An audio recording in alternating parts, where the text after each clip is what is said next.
Évangile de Jésus-Christ selon saint Matthieu. En ce temps-là, Jésus disait à ses disciples : « Écoutez ce que veut dire la parabole du semeur.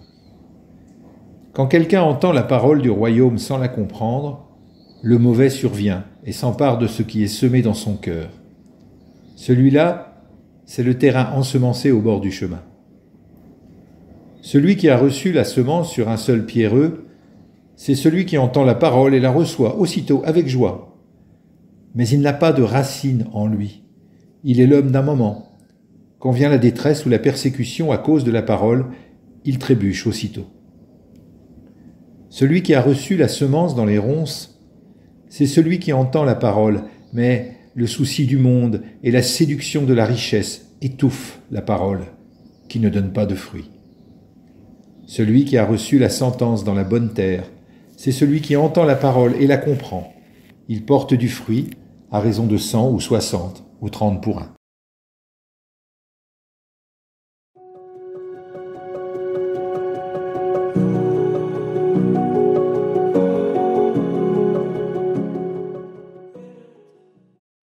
En expliquant la parabole du semeur que nous avons entendue avant-hier, Jésus expose les différents obstacles qui peuvent s'opposer à l'accueil en profondeur de sa parole.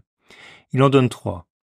Il y a d'abord l'accueil très superficiel de la parole, c'est-à-dire une manière de lire ou d'écouter la parole qui n'est même pas disponible à une écoute véritable.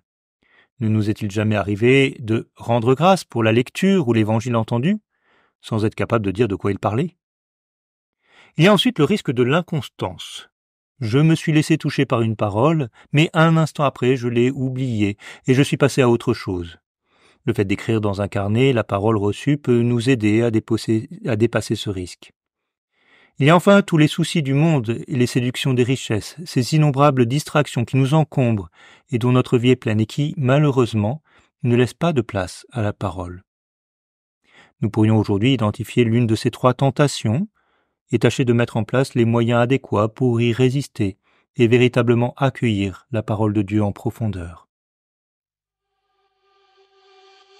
Louez Dieu depuis les cieux, louez-le dans les hauteurs, louez-le au sanctuaire, louez-le dans sa grandeur, louez le soleil et lune, louez l'astre de lumière, louez-le depuis la terre, louez-le depuis les cieux, louez-le.